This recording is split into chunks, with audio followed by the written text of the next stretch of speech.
You're listening to The Head Trash Show with me, Alexia Leachman, author of Clear Your Head Trash. Head Trash is the home to the head trash clearance method, which you can use to get rid of the fears, stresses and anxieties in your life. Every week I'll be sharing insights, stories and interviews to inspire you to clear your head trash so that you can find calmness, confidence and clarity in your life and work. To find out more about clearing head trash and creating a headspace, head over to clearyourheadtrash.com. And now for today's show. Hello and welcome back to The Head Trash Show. My name is Alexia Leachman. Thank you so much for joining me today. Now on today's show I've got a guest, and today's guest is Victoria. Now Victoria works with the posture and alignment, and she can look at you and see which muscles are out of kilter, why you're not walking straight, and all of that stuff that's really very much linked to our emotions and our state of mind. Because if we're tensing certain parts of the body, if we're not able to hold ourselves fully straight, then there's probably some tension going on there. There are probably some stresses and some anxieties. Now, when I was speaking to her when I first met Victoria, I was talking a little bit about how I'm able to spot very quickly in somebody just by looking at their face how stressed or anxious they are, because I always notice how people's faces change after we do loads of head trash clearance. And so over the years, I've come to recognise a face that looks like it's full of head trash. And so when we sort of hit upon this topic, we ended up just sort of talking forever. And one of the things that Victoria ended up showing me was her ladder of fanciness. It's not called that at all. That's just what I'm giving it because I have no idea what it's really called. But she talks about this ladder that really at the bottom end, you've got people that are really suffering from a lot of anxiety and they really just want to curl up in a ball and into the fetal position. And at the other end, you've got those that can stretch themselves out tall and long and expansive and stretch your arms out. And between those two states, there's a ladder. Now, when she was telling me about this ladder, I was immediately sort of reminded of my own ladder, the head trash ladder that I've come up with. And if you've read the book, Clear Your Head Trash, then I talk through this ladder. And it's basically the ladder that takes you from conquer to glitterball. And we were discussing this ladder and how there are so many similarities and how the mind-body connection is so entwined. We know this already. But what I really wanted to do with Victoria was to talk through this ladder from a mind perspective, but also from a body perspective. Because one thing that I've come across a lot with the people that I work with is that sometimes it's really hard work to clear your head trash, to face up to your fears and to do the work. Sometimes we don't have what it takes. We can't find that within ourselves to do that kind of work, because inner work is not always easy. But in these situations, sometimes the easiest thing to do in those moments is to work through the body.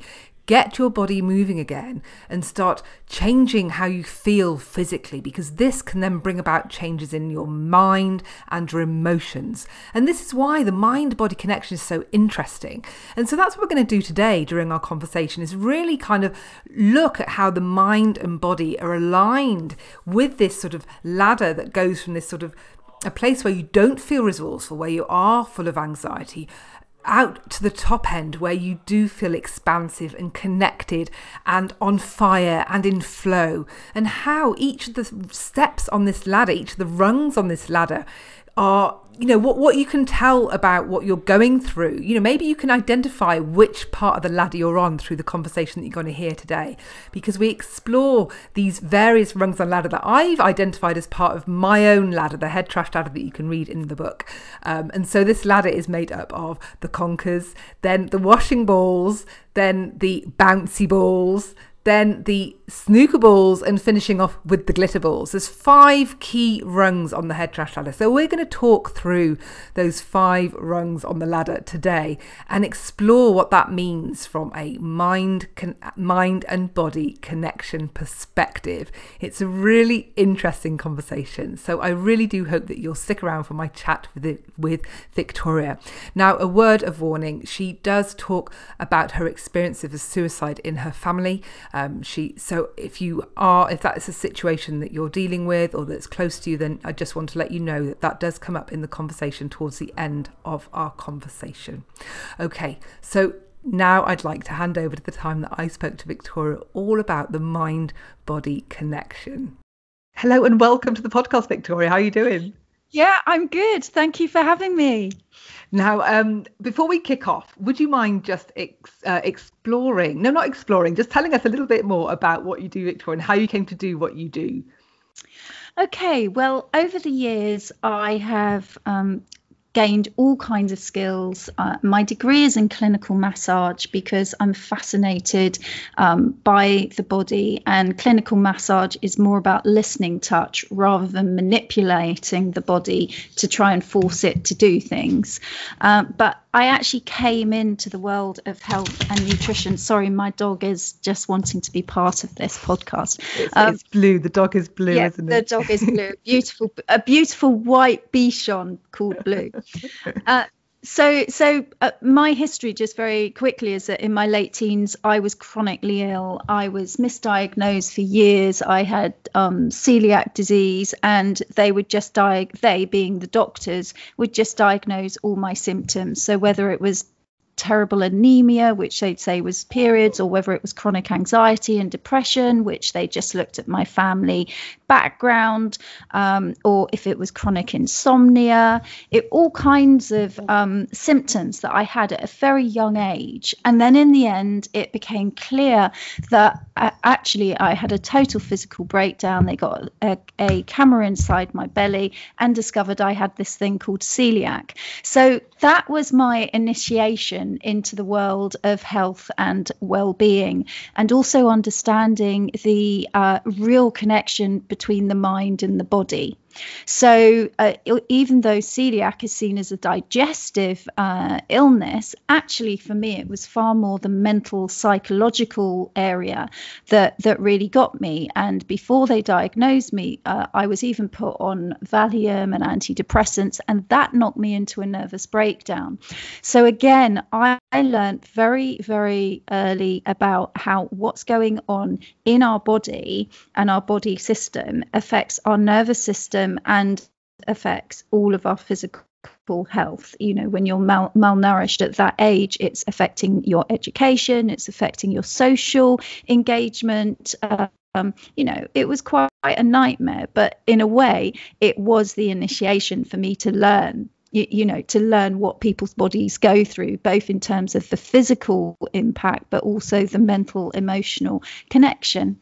And then over the years, I've simply learned so many different aspects, because as well as clinical massage, what I learnt, what became clear to me was also people's movement. So the way they move is actually very impacted by what's going on with these systems of the body, because different parts of the nervous system are in different parts of the body. So the ventral vagal nerve, which is connected to the heart, that's in your rib cage. So very often people who've got health problems, or they can't move that area of their body, it would relate to something to do with that nervous system. The spinal column, the sympathetic nervous system, that's your fight or flight. Very often people with back problems, structural problems that relate to the fight or flight, it shows up there. And then the dorsal vagal nerve, which is almost life threat, sits down in the gut, around the pelvis. So very often people who've got digestive issues or problems like that, it all connects there. So over the years, I've just used different tools. I'm also a systematic kinesiologist, because nutrition is a big thing as well.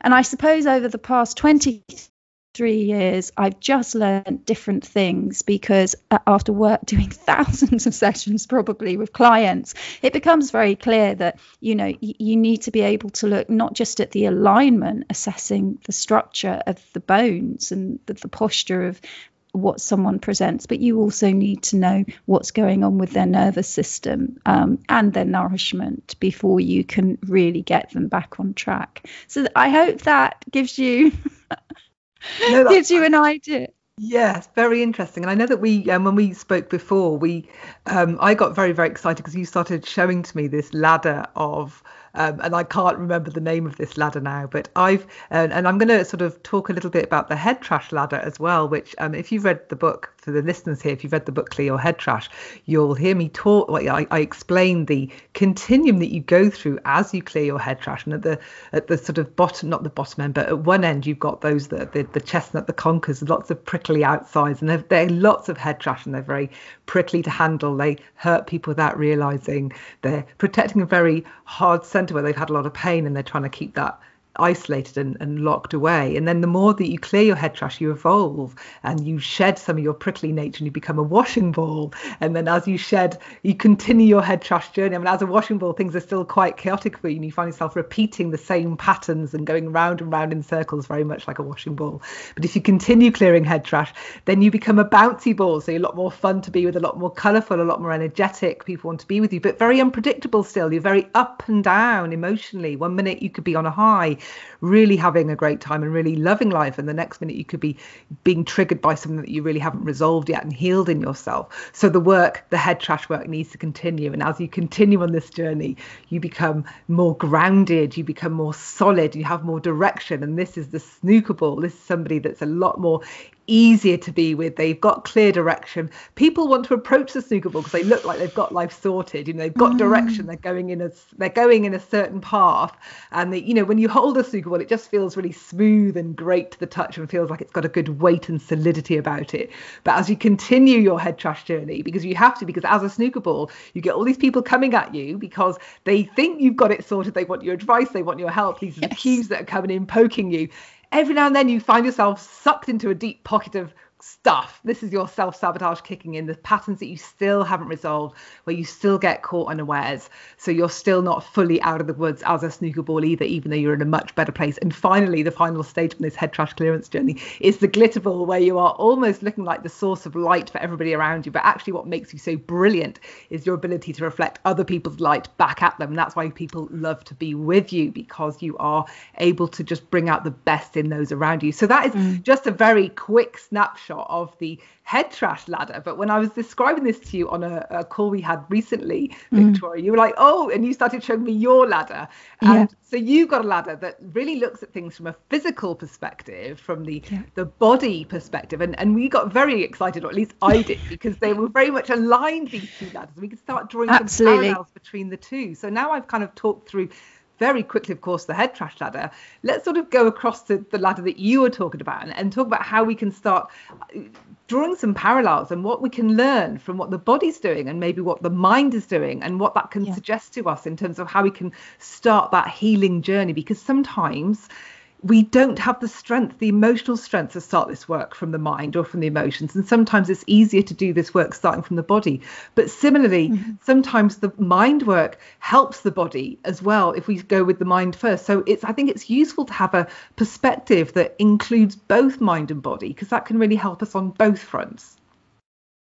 Absolutely. And, I've had to find this model because of a course that I've set up called Get Into Your Body, because so many people, the foundation to start from, whether it's a mind process or a physical realignment, postural process, you have to, for it to be effective, start from a place of safety.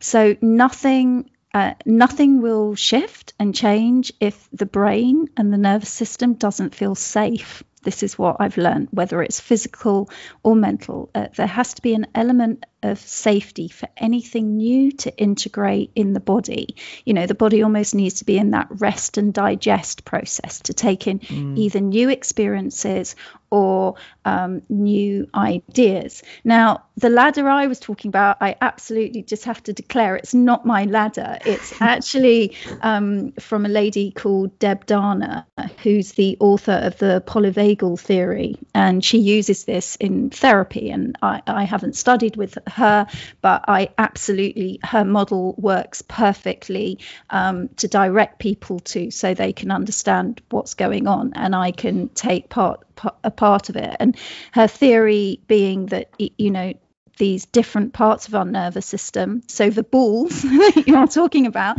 so the spiky ball, that hurts, doesn't it? I mean, what happens if you touch something spiky? You don't sit there and think, oh, that hurt. Sorry, that's the dog. He's right now. He's right now doing spiky ball.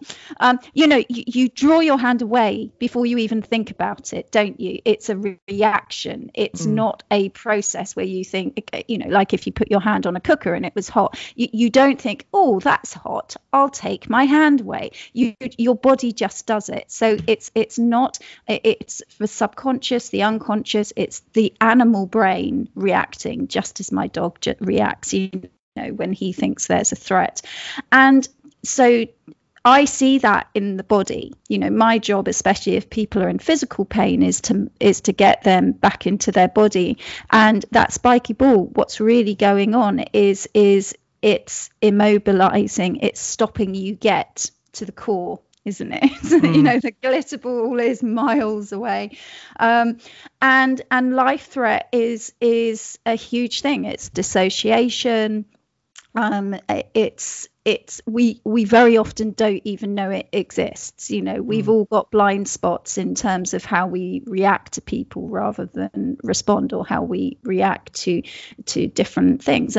And what I have to teach is, first you need your safe foundation. So with me, actually, it all starts in the feet, believe it or not, the furthest point of the body from the head. So in terms of head trash, actually, I turn it on its head. I get people into their feet. I get them understanding the bones of the feet, the tripod of the feet, and I get them feeling, because they're different brains. They're completely different brains. And if you can get someone into the sensation, and, for years on my journey, people would say, oh, you just need to ground. You just need to get grounded. Well, what I've learned over the years is, if you're dissociated, you don't know how to ground. The two things don't go together, because your life threat, the dorsal vagus area in your gut, is completely cutting you off and dissociating you from sensation generally in your body. So I teach people the bones in their feet. I teach them about a tripod in their feet, which my teacher Gary Ward, who wrote a brilliant book called What the Foot, talks about. And when you get people into the physical, an amazing thing happens, Alexia. They actually can't think. They can't be in their head trash when you bring them in. And when you get them, there's something very magical about the bones, about our bones. We've all got them. And there's maybe someone might not trust anything, but if you can get them to feel their bones, they can trust that. And with that, they feel safe.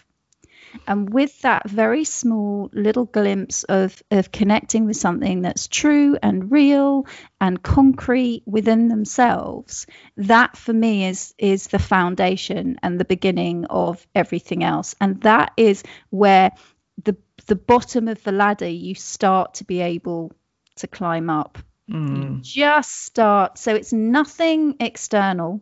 It's actually very, and I'm still working on this. I'm still with clients, or when I'm running workshops, I'm still watching this, evolve. So it's something I've had to discover for myself. And I think after years of learning other people's processes, my Get Into Your Body course is now my own process. And it's how safety, foundation, and the feet are your foundation. So for people that are really struggling, and for me, when I think about the conkers and the chestnuts, that are kind of that prickly end of the head trash spectrum, they're in such a place, and they could be struggling with depression or anxiety disorders, and they could be already seeking help, but they might struggle to even get the help they know they need, because they don't feel that they've got that resource within themselves to kind of almost solve the problem. So they do feel very stuck in that place. And I know I come across people like that a lot with my work. I have done in my work with birth, where those suffering with tocophobia that have also got severe anxiety and or depression, they know the help is there, but they're not taking the steps to get the help. And it's almost like there's something keeping them stuck in that place. And so when you talk about this sense of safety that they need, would something like connecting to their body, finding that sense of safety and grounding in their body, would that be a really good place for them to start before maybe being able to get help for themselves? So there's one other aspect when you say that, which immediately I need to honour, and that is the nourishment in your body. So if someone comes to me and, that step when I'm getting them into their feet, it's still not quite working, I know there's something else going on with their nervous system, and our body needs particular nutrients to function. So to switch off, to calm down.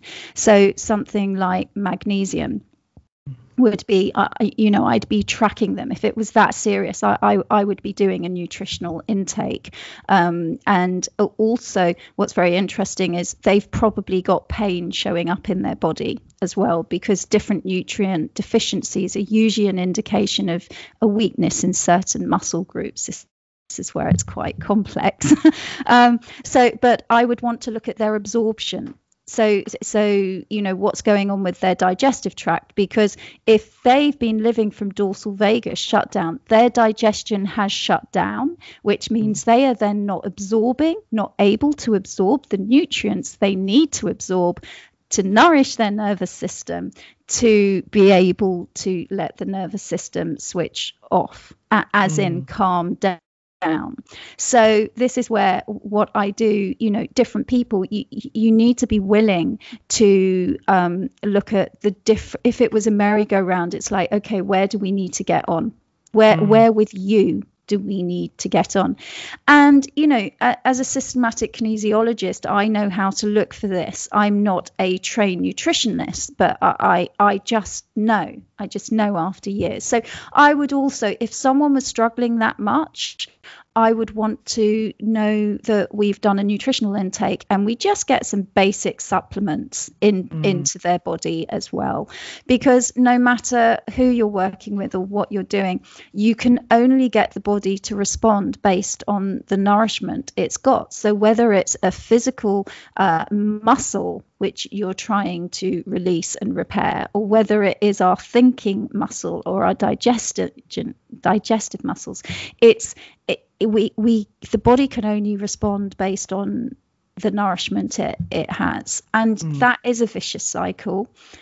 Because yes, how do you get someone to be open to different aspects? I've had people over the years come to me suicidal. I mean, I've been around suicide, so I'm not scared to have the conversation, and actually when you can get the internal environment of the digestive tract repaired, and, you can look at Michael Gershen's book, The Second Brain, or Dr. Natasha Campbell-McBride, The Gut and Psychology Syndrome, very often this is where you need to start, and that is dorsal vagus, and that is what your prickly, the prickly ball, that's what it's doing. Yeah, it's shutting off being able to get the nourishment.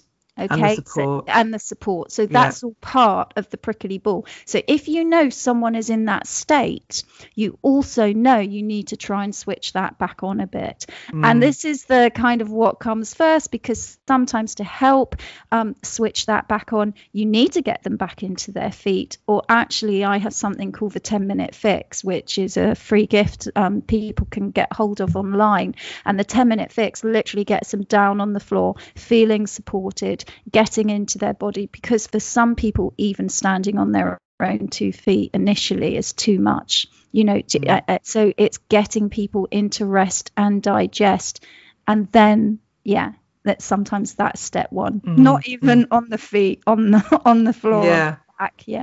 So for those that listening that maybe think they might be conkers, or if you know a conqueror in your life, then even, I suppose, even maybe just going for a walk, it's very simplest, something to help you get grounded and back in your body again, can start giving you the strength in one part of your system to enable you to start feeling a little bit more able, like, and start addressing another part of your system.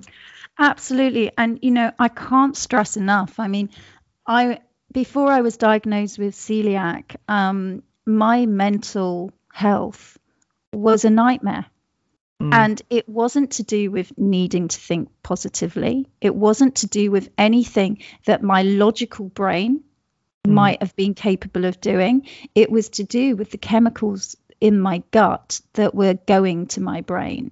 So if you are someone with that going on, do not underestimate, we are what we absorb, basically. And if you've got toxic thinking, there's very likely to be an element of toxicity in your body that you can resolve quite easily.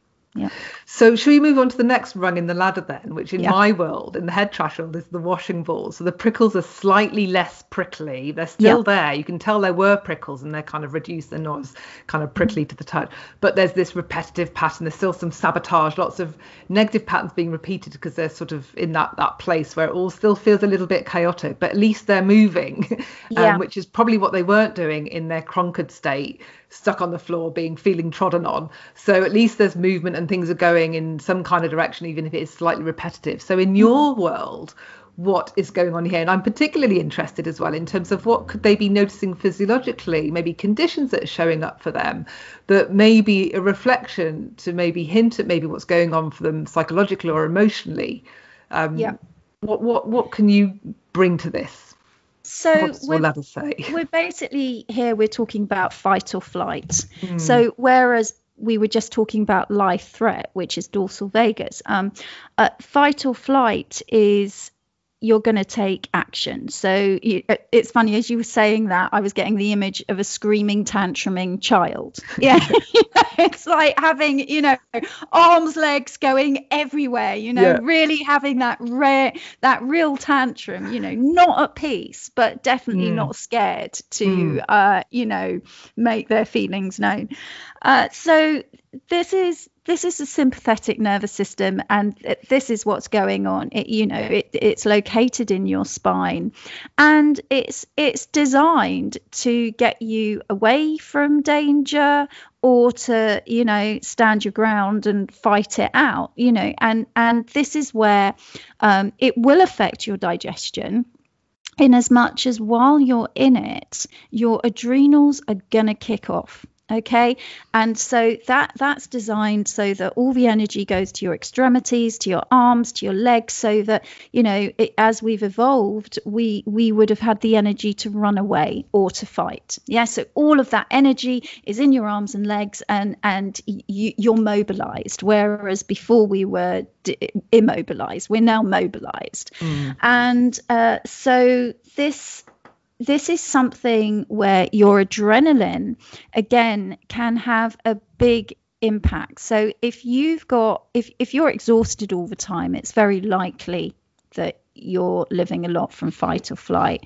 If you've got heart problems, it's very possible, high blood pressure, it's this adrenal, just constant, it's not real energy. It's adrenaline. Whereas what we were talking about before, that was cortisol. That actually numbs out the area in the dorsal vagus and the digestion. Whereas with this, it's just kind of switching things on and off, but you're living on that level of stress. So, people are going to have tight muscles. They're going to have inflammatory problems in their body. Their joints and muscles, are very likely to be very, very tight, and contracted, and they have problems relaxing and switching off. Again, you still need magnesium. I mean, nutritionally, you ideally for your adrenals, you want lots of vitamin C to suppress the adrenals. Once they kick off, you need magnesium to calm them down. In the body, what I would expect to see in terms of movement is someone's going to be in front of me, and when I'm asking them to move their rib cage independently of their pelvis, they can't. And that maybe doesn't make sense to anyone who doesn't know. I'm trying to make what was that when you asked them to do that? The body is fascinating. It's a whole other world, and I wish I could show you. I was teaching a workshop on Friday, and people are fascinated when I start to get them to try and isolate different parts of their body, and they realize they didn't even know it was meant to move like that, or that it could move like that. And so that part of the nervous system just shuts down, even though it gets the arms and the legs very mobile, it kind of destroys mobility in the rest of the body, because the rest of the body is just bracing and like, right, we've got to go, we've got to get it, so it and if you then think that you've got your organs in your rib cage, so you've got the sympathetic nervous system, you've got it in the spinal column leading up to the brain, but you've got that going through your rib cage where you've got your lungs, you've got your heart, you've got your liver, you've got your digestive tract. And if everything in that area is tensing up, what do you think's happening to those organs? What's happening to those systems of the body? And then so then you have any pathology, disease that relates to your breathing or your heart or your digestion or even detoxification with the liver, and nothing is getting enough oxygen. Nothing is breathing enough. So and that's all connected to your mind. So and sometimes we think we're relaxed, but we're still very, very far away from relaxed enough to open up the channels so that all the oxygen, this is why breathing itself is so important. But then you've got the tension of the jaw. I mean, it's there's so much going on there. But that's basically, just think of those organs. The rib cage, it's the chest. I say to my clients, think of it like your treasure chest, because inside you've got the organs that your whole being is dependent on. So if you're in fight or flight, which, you're kicked into fight or flight if you're at a red traffic light and you're late for something, it doesn't actually have to be a big drama. It can just be. Well, your Wi-Fi could go down. Yeah. Your headphones might not work, which we had, 20 minutes ago. It could be anything. Yeah. So then again, it's your capacity to, on a daily basis, bring yourself back. And what's quite interesting is, even meditation on its own, trying to calm your brain, can be quite stressful, because if your body isn't able to move or able to, if you don't have that connection, then you've still got a level of tension which can kick off, the fight or flight, basically. Yeah. It's got all the blood's gone to your arms and legs. So when you say, you can't separate your pelvis from your rib cage, I'm thinking, well, there's just no blood and the oxygen which would come from it. There's just nothing there to do the job that needs to be done, because it's all in your arms and legs. So absolutely. And what I teach is, you've got the planes of movement. So you've got most joints in your body need to be able to move backwards and forwards, up and down like a seesaw, and to rotate. And what happens is, a lot of people, that they'll be stuck in one plane of movement rather than being able to access all three. And it's when you can access all three planes of movement around these nervous centers, around these parts of the nervous system, that then the magic really happens. And that's where the mind body, when you get that flexibility, that mobility in all directions, guess what then happens? The mind, it as within, so without. The mind follows. So suddenly your thinking's more flexible, your ideas are more flexible, things flow more easily. I am a product of this. I just know it's a fact. So when we're braced in our body and we don't have those planes of movement, it will be showing up in your life. So if you're really feeling stuck and maybe you can't deal with heading into the head trash part of it and facing all of that, then go out and move, and that can help to ease all that going. So actually then your thoughts will start changing as you're moving your body. However, however, where this is interesting is that it's that old thing of, we don't even know what we don't know, so we don't even know we don't know it. Yeah, that whole thing. So when people come to me, very often they've been through everything. They've been through every practitioner. They've been through, the National Health Service. They've been told, right, that's it. You're just going to be on painkillers for the rest of your life. I really am, for so many people, the last point. They are generally at their rock bottom, a lot of the time, unless they've been referred to me. They come through. My teacher was also he also taught Dr. Chatterjee, who is very well known. So some people find me through that kind of avenue, that Dr. Chatterjee has the same teacher as me, and so there's a little bit of people find me. And the problem is, yes, people go out and move, but what if they go out and move continuously in the very same way that has, in a way, enforced some of their patterns? Yeah.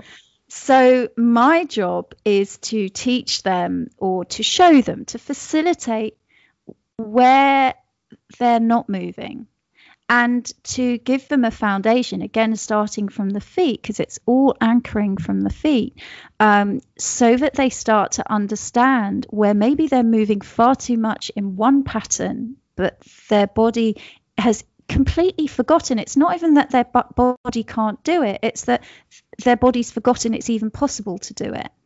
So for example, it's teaching people, and this is where people who've worked with me, they're like, why isn't this taught in schools? My Get Into Your Body course, it's not rocket science, but it's like, we all have a body, and if we can know and understand how to move each joint in 3 planes of movement, and to go in and self-assess, we do have the keys for correct movement. But if we don't remind ourselves, or if someone doesn't help us revisit us, we keep moving in the same patterns, and therefore we don't always change anything, and the lungs do stay crushed in one position, or you get my meaning. I'm getting very conscious here, slouching over my desk. It's for the mic, you understand, Victoria. I'm just getting closer to the mic. And my slouching's okay. Just sometimes do the opposite. All of it. It's a great analogy is, there are so many different forms of movement, but the whole let's say in Pilates, strong core stability. So what I've been taught is, we're not looking for strong core stability, we're actually looking for strong core instability. So we want to be able to be strong in every single plane of movement and direction. With head trash, really, the glitter ball, is the party where you can dance all over the place, isn't it? It's like there's movement everywhere. The energy is all over the place. And that is really strong core instability, because you can move through everything and feel good. I would say. And if you think of the analogy of a tree, a very old, strong old tree trunk, if you've got a storm, sometimes they're the ones that fall over. Whereas the tree which bends with the wind, it can bend in any direction. It doesn't break. And that's the movement we're looking for. That's what I teach. But it needs those strong roots. Doesn't it? That tree has to have the strong roots in the ground, and that's where the feet are, so important. I think I used the tree example only last week on an episode about resilience, about how, if you're on a perch, how easily can you get knocked off your perch? If the storm comes, are you just going to are you going to fall off, or can you hold on even though the branch might be moving? And if you've got that emotional resilience, but also the physical resilience, can you, if you've got no core strength, the minute that branch is wiggling, you're over. Whereas if you've got that core strength to be able to balance, you can stay on that branch that's shaking in the wind. And I think, emotionally speaking, that branch analogy, that metaphor, is really powerful, because it works on so many levels. Absolutely. So let's move on to the next rung on the ladder, which in my world is the bouncy ball. So a lot more energy, bit more up and down emotionally, but colourful. People want to play with you. People want to be with you. You're now not so intense to be with. You have got something that you're more, there's more levity, more lightness, but there's still a lot of, what I would say head trash going on. But I also think in this state, whereas the washing ball was somebody who's in a highly anxious state, whereas now they're probably less anxious, more just that constant stressy state where anxiety may come and go as opposed to being more of a permanent fixture, but they're constantly stressed and rushing around trying to get everything done super quick because they've got so much on their plate list. Go, go, go, go, go, go, go. But you can't keep going. This is where they're feeding themselves with coffee and the cakes after lunch to give them the energy. So the constant crashes that they get from the sugar and the caffeine, they're just trying to keep themselves going. They're in that kind of high stress place, but they're probably a lot more fun to be with than the washing ball, I would dare say. Yeah. Okay. So this is where the nutritional stuff comes in to me, what you're saying, this is where it's like, okay, so you started to get some awareness of your body, but what are you putting into it? Because if you're rushing around like that and the caffeine intake and all of that stuff, then you're still running on adrenaline. That's you're an adrenaline junkie, really, aren't you? And and you're good and you're like, yeah, I can do this and that, and and I suppose there are a few categories. I have a real thing about men in their late 50s to early 60s. In the context of your work or just generally? In my work, in terms of a presentation, because very often, and I'm talking about men who exercise a lot, actually, because they're still rushing around. They are fun to be with. They're almost like big kids, and yet they can hit a wall. And don't get me wrong, women are the same, but I would say it's more in their mid 40s to late 50s. What you're describing to me, the presentation of when I see, you're trying to be all things to all people, life's okay, life's pretty good, but actually you're running on adrenaline rather than energy. You're not running from a place of heart, really. You're running from a place of pushing yourself. Like a bouncy ball, you have to keep bouncing. And it's not sustainable, is it? Because the bounce eventually runs out. And you end up, the bouncy ball gets lost, doesn't it? It ends up bouncing somewhere, and so that is adrenaline. But it's not you're not living from life threat. You're not living in a place of chronic trauma that you're needing to dissociate from. But on a day-to-day basis, you are pushing yourself too much. And I would, again, be trying to get someone like that back into rest and digest. I would be bringing them back into their body. I would be looking at their alignment. I would be going, okay, rather than just rushing forward, because the bouncy ball people, if I was looking at a bouncy ball person, structurally, their legs may be quite strong, but structurally, their rib cage and their head are going to be ahead of their pelvis. Oh, how interesting. You literally see it. They're going to be ahead of themselves, basically. So the rib cage is rushing forward. The spine is rushing. It's there. And when I teach this, when it comes up, my clients are like, oh my God, that's true. So the very imprint is in the posture of the body. So it's like, okay, let's get you back into your body. Let's mobilize the pelvis. Let's get the spine, correctly aligned. Let's get the rib cage back above the pelvis, shall we? Let's get the head back where it needs to be. Let's get your eyes on the horizon. Let's just get everything nicely aligned. And actually, as you do that, everything calms down, and the nourishment. But very often for someone like that, they have to get a bit lost before they're ready to listen. Something has to happen because they're too busy rushing. They're too busy. So usually, but something happens, and you can usually realign that, whether it's with the nutrition, but also structurally, and it's a shame, but sometimes it does take, a back problem. Men, very often it's the back. Women, very often it's shoulders. I mean, that shows up as a frozen shoulder or a rotator cuff injury.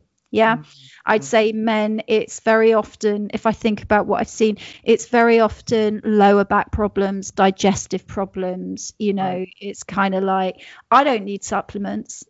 I'm just so fit. I don't need that. And that's like saying, right, I can drive my car, to Scotland and back, but it doesn't need petrol. It's like saying that, really, and it's not true. So yeah. Okay, so then let's move on to the snooker balls then. They're a bit more, in my world, I said they're a lot more grounded, they're a lot more solid, they've got that kind of firm foundation that kind of enables them to start really having a bit more of that resilience that they need to enable them to withstand some of the knocks of life. And they have got direction, sort of up until the bouncy ball stage. They might not feel like they've got the confidence to be able to pursue a goal very, I am going to go and lose the weight, I am going to start my business, I'm going to go for promotion, I'm going to whatever, moving somewhere with a very clear direction and believing they can actually do it and having the confidence to do that. So from an emotional perspective, they feel like they're in a much better place to achieve whatever they set out to do, which is like higher levels of self-efficacy. But they have still got this potential to get sucked into a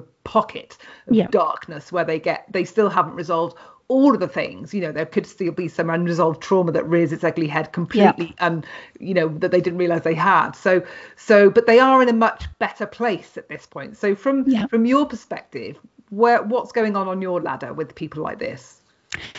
Okay, this is great. I mean, I love this because this is where, what you do and I do has such a great overlap. And, firstly, I just have to say, I believe anyone who does what we do, there are very simple principles here, and there are different warriors like ourselves navigating the journey of the body and the mind, and we all really are coming up with the same thing, because it is the same thing. The body and mind, it is the same. We're not going to come up with particularly different things, because it is what it is. And so when I'm working with people and the realignment is beginning, and they've had a lot of it's kind of eureka moments where they suddenly experience different movement, or where things are locked up, and then you get to this point, let's say 80% of it is easy to identify and fairly quickly, because the body's quite simple. If you realign it, get it moving. But then you're left with the 20%, which I believe you're now talking about, the 20% of what still needs to be worked on. And actually that can take 80% of the time to deal with, in terms of this journey. And so to me, that is the unconscious, the subconscious memories and programs that have been stuck in the body. And this is where it's not just about your lifetime. I believe it's what we've absorbed from our parents, from our environment, from society. And we can know something in our logical brain. We can know it's just not sensible to be worried about that. What are you worried about? Or whatever it is, or it's not sensible to eat that, so why am I still eating that? Whatever it is, that's our logical brain. But our body is still being governed by kind of subconscious memories and programs. And so this is where we have to find a way in to something that's not so obvious. You can't visually assess it. I mean, actually, I'm quite good. I can feel into someone's body, and it's more of a somatic sensation. So I think at this point we're talking somatics. We're talking, what are you holding? And this does require a different kind of alignment process, or a release process to almost track. And we don't have time to go into this now, but to almost track within ourselves, what are you feeling? What is the sensation? What is the pattern? So I've created a course called The Body and Emotion, because I believe, and people feel it, I haven't taught it a lot yet, because a lot of this is very new for me as part of the eggshell system, which I'm creating. But the body and emotion is really interesting, because if I'm asking someone to move in a particular alignment, and I get them to visualize an image of joy or something good in their life, they can flow through that movement. Whereas if I get them to imagine something that causes fear or anger, and I get them to do the same movement, they can't move. And we are being or they can't move so easily. So we are being triggered day in, day out by all kinds of stuff. Our autonomic nervous system, which is all of these nervous systems together, is being triggered continuously. And so that's what can stop us. And we don't even know it's happening, because it's feeling. You walk into a room and you pick up on the sensation of someone, and it either makes you feel really good or not good, you know, or you go somewhere and you get a feeling, don't you? And it's in your body. So the body and emotion, and also I have another course, you know, and again, this is where I say we're doing kind of the same thing, you know, which I actually call the eggshell DNA pain relief system, because we have inherited stuff. You know, I mean, how many people say, oh, you know, I'm not going to be like my mother or father, and then you are. And, you know, but it's even more than that. People come into my clinic and they might have like duck feet, yeah, or something like that. And they'll be like, well, yeah, I'm like this because my mother was like it, you know, or I'm like this. And then I have one family where I've been treating the mother and father for years, you know, on and off. And then the daughter started to create injuries that would create exactly the same alignment as her parents. In terms of, you know, now fortunately they were bringing her to me, so I was unraveling this. But so this is where we're living in the realm of something far bigger and far greater in terms of you know, patterns that are in our body. And, you know, I'm like, well, I've got the rest of my life to work with this stuff, both in myself, but in others. But I see it in my clients. Yeah. You know, and I have to name the emotion. I have to, you know, you can't just realign posture. Posture is out of alignment for a reason. So, yeah. No, the inheriting of patterns is so. Well, again, it's fact for me. I've kind of experienced it. I've seen it so much as well with my work, especially around the work of birth, and how our very own trauma of our own birth experience shows up in our emotional blueprint today. Yeah. So when we think about these patterns that are passed on from generation to generation, these emotional patterns that are part of the in utero experience of that baby, that of course, if the mother had that pattern, she was experiencing those emotions, those patterns of behavior, then she's imprinted that on the baby. The baby, as an adult, is going to recreate those exact same patterns because it's in their very fabric of being, unless either the mother confronts the pattern when she's pregnant or before pregnancy, or when the adult grows up and they start to kind of arrest those patterns in process and start to do something about them. But yes, this stuff will just repeat itself. Yeah. Unless we take responsibility and start making those changes ourselves. And so that's not up for debate, in my opinion. That's just, that's a fact that we just got to kind of wake up to it. Absolutely. And, you know, for body and emotion is great because people can't fault it. I mean, when you take someone through the experience of how a feeling impacts their movement, doesn't matter. I think we spoke about this the other day. Doesn't matter how, even a scientist who needs proof, they will feel that. They won't be able to. So it may not be proven, or it might, you know, but you can feel it. And if you can experience something, you know it's true. Yeah. And then I trained in something called theta healing because I needed something both for myself where I could track this and then move it, you know, it just move those patterns, because I've got a history of suicide in my family. It's very serious. You know, my father and both his parents committed suicide. That is not a nice pattern to be a child of, you know, to be, that is not a nice legacy. And when it, you know, 25 years ago when my father took his life, I was on my knees. I was like, you know, God, whoever, whatever your source is, whatever, just show me how not to keep, you know, because you feel it. It is a sensation in the body. So it's really serious. In my case, you know, that's the reason, I suppose, I do so much of what I do, because it is a matter of life and death. You know, some patterns might just be a movement pattern where you end up by the time you're 50 with a painful ankle. Yeah. Another pattern is as serious as life is so painful on whatever level. I want to be dead, but I can't cope with the pain of staying alive. You know, when it's that serious, you got to find a way. So, and a very sorted person could still have some very dark patterns going on. Absolutely. Yeah. So to move on from the darkness, we're going to go to the opposite, which is the light of the glitter ball. Yeah. And in this glitter ball state, in the world of head trash, there's somebody that's cleared a lot of their head trash. They're much more at peace. They are able to, and then therefore people are, they don't get triggered by things around them. They can just be in that kind of peaceful state where they're in a blissful, happy state for most of the time. But they still have they're not perfect. We're not talking sort of, little ball bearings. They have still got this little tracks of blackness that do show. They've got these little cracks where there isn't the perfection, because it's an ongoing journey for me, I believe. We're always constantly trying to be better than we were yesterday, and I don't think we're ever going to get to that place where we can't ever be better again tomorrow than we were yesterday.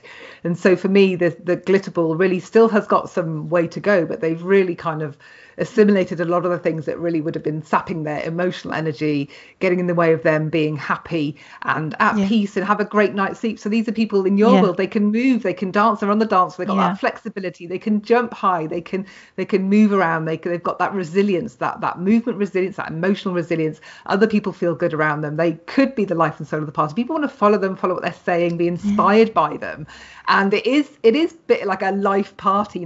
This is great leaders make great glitter balls. You can kind of really see those people that you do want to kind of follow. But I'm thinking in terms of the alignment and the physicality of what that looks like. I'm imagining somebody that is like a dancer or a performer, or somebody that really is mastered the art of the body and is able to move fluidly and elegantly and beautifully. I mean, I don't know, maybe there's much more to it than that. Well, if you would like to add anything to the glitter ball scenario. Yeah, so my own experience of this, what I would say is, it doesn't have to be that you're an incredible dancer, but it has to be that you are in a place where it's all possible, where instead of threat you see possibility. So you navigate the world from a place of safety and flexibility, rather than from a place of contraction and fear. And with that, everything can flow through you, can't it? And so you're willing to explore options. You're willing to be open to anything that could be possible, and it's about connection. So the ventral vagal, it's the place of love. It's the place of social connection.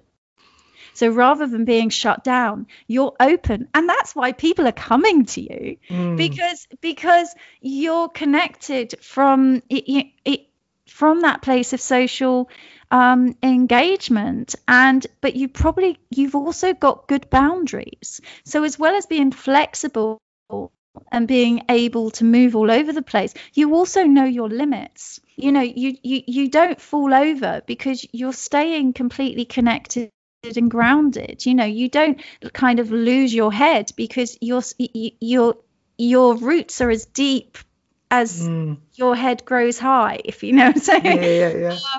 And it people just feel that, and from that place you can create, because you're securely connected. And for myself, I've had terrible anxiety in my life, both through ill health and through the dread of what other people may do around me, that can impact me.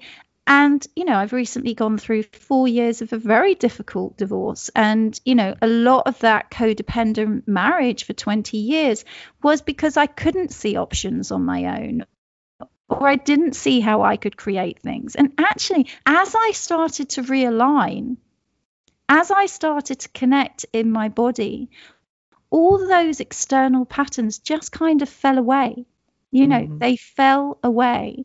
And sitting here today, I have less security or surety about my future than I've ever had. And yet I am teaching and I am being in alignment with my truths and with my values. And I've done the work, I've done that, and I continue to do it night and day, these processes.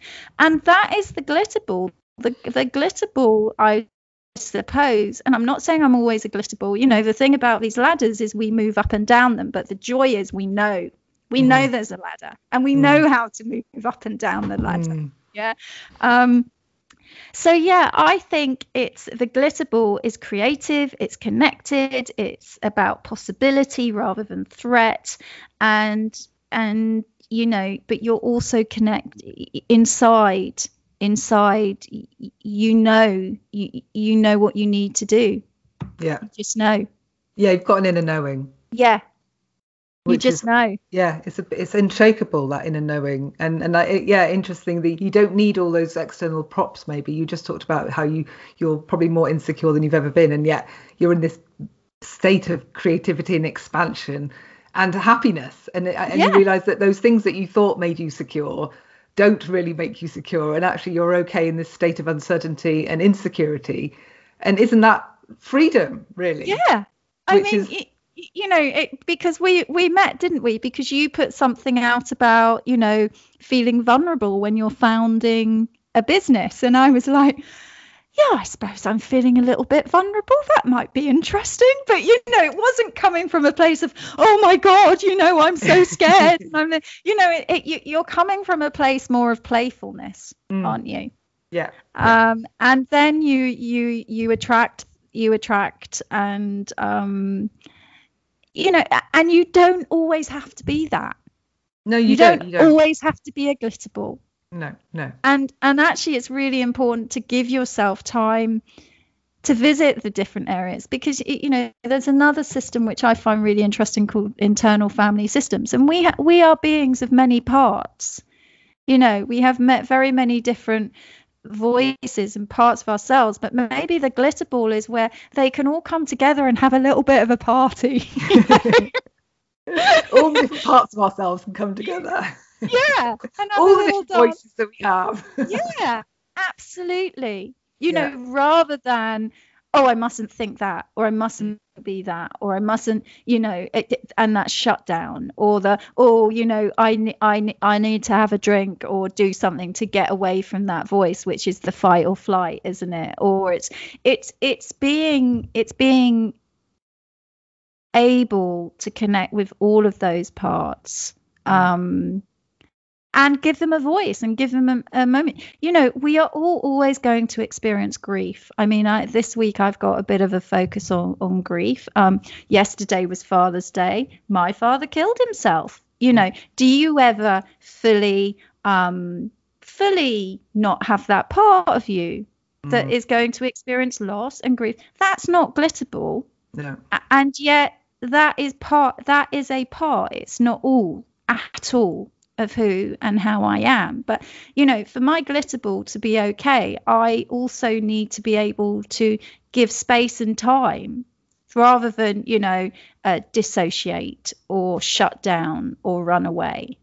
So it's kind of like bringing it all to the party, isn't it? Yeah. No, I love that, because yes, you're right, we're not all going to be able to stay in that glitter ball state, or whatever state that we may spend most of our time in. And we have to acknowledge those other parts, because you can't resist those days. I lost my mum, and so Mother's Day is really hard for me. And so suddenly, and it hits you like a curveball. You could be doing really well, and suddenly there's when my kids are like, we put Mamma Mia on, I'm like, oh my God, I just cry throughout that film, because the mother theme is so strong. I love it. Yeah. It's brilliant. But the mother theme, whenever there's a really strong mother theme in a film, I'm like, oh my God, it gets me every time. And I have to then acknowledge that I do when I don't want to ignore that. I don't want to not experience it, because I like to feel into that and not enjoy it, but like allow it to happen rather than deny it, because I've got to give it space, and then it'll move on its own time. And so then I can move back into wherever I spend most of my time. But it's about acknowledging all those parts of ourselves and not kind of hiding them and putting them in that hard center of the conker, because that's when you really are disconnecting from that, and you're not really in a place to be able to heal it and process it and move on from it. So it's being able to acknowledge it, welcome it in, and then let it move on in its own time. And I think if you've got some tools and ways of coping with that to help you get out of that sooner rather than later, then brilliant, arm yourself with those tools. So I mean, when my grandmother killed herself when I was 8, well, I was too young, but it really impacted my father, for sure. My grandfather killed himself when I was 16. That really impacted me, and I was told I just needed to get on with it.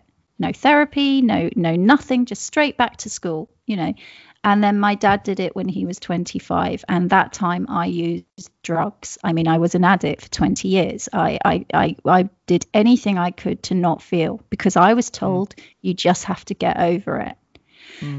And that was crippling to my well-being. And, you know, bless them, the people around me didn't know any better. You know, that was what they thought was the right thing to say. But that is what creates the agony, and that is what sends the body out of alignment. And that is, you know, it comes out in other ways. So I personally, I think the glitter ball is being able to welcome it all. It really is, you know, and honor it all. And it, you know, so that, yeah, in the polyvagal theory, that would be resting and digesting and being able to process all of that. Yeah, brilliant. Well, I feel like we could talk forever, Victoria, but I think we're going to wrap it up today, as we've got to the end of the ladder as well. Yes. And finishing on a high with the glitter ball, but also acknowledging some of life's lows. And so I just want to thank you for sharing your wisdom, expertise, your story with us today. Now, I'm sure people are going to be like, where the hell can I find this woman? I need her in my life. Where can they find you online? Because that's probably going to be easier for everybody. So I'm on Facebook. I'm pretty much launching at the moment. I've got my eggshell therapies, which is IXCHEL therapies,